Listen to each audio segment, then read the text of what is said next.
Price the lord. ಇಂದಿನ ವಾಚನದ ಧ್ಯಾನಕ್ಕೆ ತಮಗೆಲ್ಲರಿಗೂ ಸ್ವಾಗತ. ದೇವರ ಚಿತ್ತವನ್ನು ನೆರವೇರಿಸಿ ಅವರು ವಾಗ್ದಾನ ಮಾಡಿರುವುದನ್ನು ಪಡೆದುಕೊಳ್ಳುವಂತೆ ನೀವು ದೃಢ ಮನಸ್ಕರಾಗಿರಿ. ಪ್ರಿಯರೇ, ಇಂದಿನ ಶುಭ ಸಂದೇಶದಲ್ಲಿ ಮನುಷ್ಯನ ಆಧ್ಯಾತ್ಮಿಕ ಬೆಳವಣಿಗೆಯ ರಹಸ್ಯ ಒಂದು ಸಾಮರ್ಥ್ಯ ಮುಖಾಂತರ ಯೇಸು ಸ್ವಾಮಿ ವಿವರಿಸುತ್ತಾರೆ. ದೇವರ ಸಾಮ್ರಾಜ್ಯವು ರೈತನೊಬ್ಬ ತನ್ನ ಹೊಲದಲ್ಲಿ ಮಾಡಿದ ಬಿತ್ತನೆಗೆ ಹೋಲಿಕೆಯಾಗಿದೆ.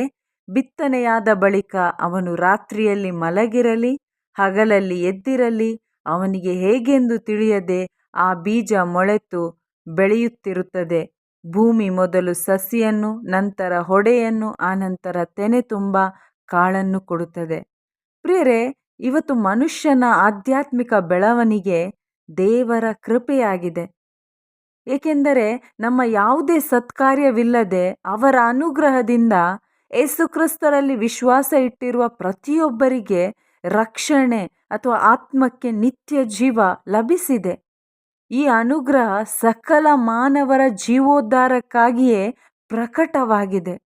ಯಾರು ಶುಭ ಸಂದೇಶಕ್ಕೆ ಹದವಾದ ಭೂಮಿಯಂತೆ ತಮ್ಮ ಹೃದಯವನ್ನು ಬಿಟ್ಟು ಕೊಡ್ತಾರೋ ಅಂಥವರ ಹೃದಯ ಎಂಬ ಹೊಲದಲ್ಲಿ ದೇವರ ವಾಕ್ಯ ಬಿತ್ತನೆಯಾಗಿದೆ, ಜೀವ ಬಂದಿದೆ.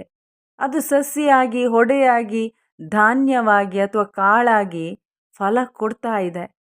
ಪ್ರಿಯರೇ, ಯಾವ ರೀತಿಯಲ್ಲಿ ಬಿತ್ತನೆ ಮಾಡಿದ ಹೊಲಕ್ಕೆ ವ್ಯವಸಾಯಗಾರ ಕಾಲ ಕಾಲಕ್ಕೆ ನೀರೆರೆಯುವುದು, ಗೊಬ್ಬರ ಹಾಕೋದು, ಕೀಟನಾಶಕ ಹಾಕಿ ಬೆಳೆ ಹಾಳಾಗದಂತೆ ನೋಡಿಕೊಳ್ಳುತ್ತಾನೋ, ಇವತ್ತು ಯಾರೆಲ್ಲ ನಾವು ನಮ್ಮ ಹೃದಯದಲ್ಲಿ ಶುಭ ಸಂದೇಶ ಆಲಿಸಿ ಯೇಸುಕ್ರಿಸ್ತರ ಜೀವ ಪವಿತ್ರಾತ್ಮರು ನಮ್ಮಲ್ಲಿ ಬಂದಿದ್ದಾರೋ ಅವರು ರೈತನ ಫಸಲು ಯಾವ ಥರ ಆ ರೈತ ನಿರೀಕ್ಷೆಯಿಂದ ಕಾರ್ಯೋನ್ಮುಖವಾಗಿ ಇರ್ತಾನೋ ತನ್ನ ಫಸಲು ಬರೋದಕ್ಕೆ, ನಾವು ಕೂಡ ಯೇಸು ಮುಖಾಂತರ ನಮಗೆ ಲಭಿಸಿರುವ ಶ್ರೇಷ್ಠವಾದ ಶಾಶ್ವತ ಸೊತ್ತಾದ ನಿತ್ಯ ಜೀವವನ್ನು ಗಳಿಸಲು ನಿರೀಕ್ಷೆಯಿಂದ ವಿಶ್ವಾಸದ ಜೀವನದಲ್ಲಿ ನಮಗೆ ಕೊಟ್ಟ ಕರೆಯಲ್ಲಿ ದೇವರ ಇಷ್ಟವನ್ನು ನಾವು ನೆರವೇರಿಸೋಣ ಮತ್ತು ದೃಢ ಮನಸ್ಕರಾಗಿರೋಣ.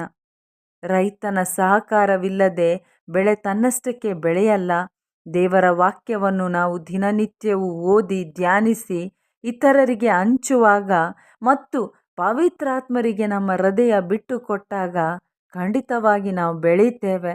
ಇಲ್ಲವಾದರೆ ಎಲ್ಲವನ್ನು ಯೇಸು ಮಾಡ್ತಾರೆ ಎಂದು ನಾವು ಆತ್ಮಿಕವಾಗಿ ನಿರ್ಲಕ್ಷ್ಯ ಮಾಡಿದರೆ ನಮ್ಮ ಆಧ್ಯಾತ್ಮಿಕ ಪ್ರಗತಿ ಕುಂಠಿತಗೊಳ್ಳುತ್ತೆ ಮತ್ತು ನಾವು ಸತ್ತ ಅವಸ್ಥೆಗೂ ಹೋಗುವ ಕೂಡ ಸಂದರ್ಭಗಳಿರುತ್ತೆ. ಪ್ರಿಯರೇ, ಸಂತ ಪೌಲರು ತಿಮೋತಿಗೆ ಹೇಳಿದಂತೆ ನಿಮ್ಮ ಆಧ್ಯಾತ್ಮಿಕ ಪ್ರಗತಿ ಎಲ್ಲರಿಗೂ ಗೋಚರವಾಗಲಿ. ನಮ್ಮ ಕುಟುಂಬದಲ್ಲಿ, ನಮ್ಮ ನೆರೆಯವರಲ್ಲಿ, ನಾವಿರುವ ಸ್ಥಳಗಳಲ್ಲೆಲ್ಲ ಅಶುಭ ಸಂದೇಶದ ಬೆಳಕು ನಮ್ಮ ಮುಖಾಂತರ ಕಾಣಲ್ಪಡಬೇಕು ಮತ್ತು ನಮ್ಮಿಂದ ಹಲವರು ದೇವರ ಸಾಮ್ರಾಜ್ಯಕ್ಕೆ ಬರಬೇಕು. ಇವತ್ತು ನಮ್ಮನ್ನೇ ನಾವು ಪರಿಶೀಲಿಸಿ ನೋಡೋಣ. ನಾವು ಆತ್ಮಿಕವಾಗಿ ಬೆಳೆಯುತ್ತಿದ್ದೇವಾ? ಒಂದು ವೇಳೆ ಬೆಳೆಯುತ್ತಿಲ್ಲವಾದರೆ ದೇವರ ಅನುಗ್ರಹವನ್ನು ಅವಲಂಬಿಸೋಣ.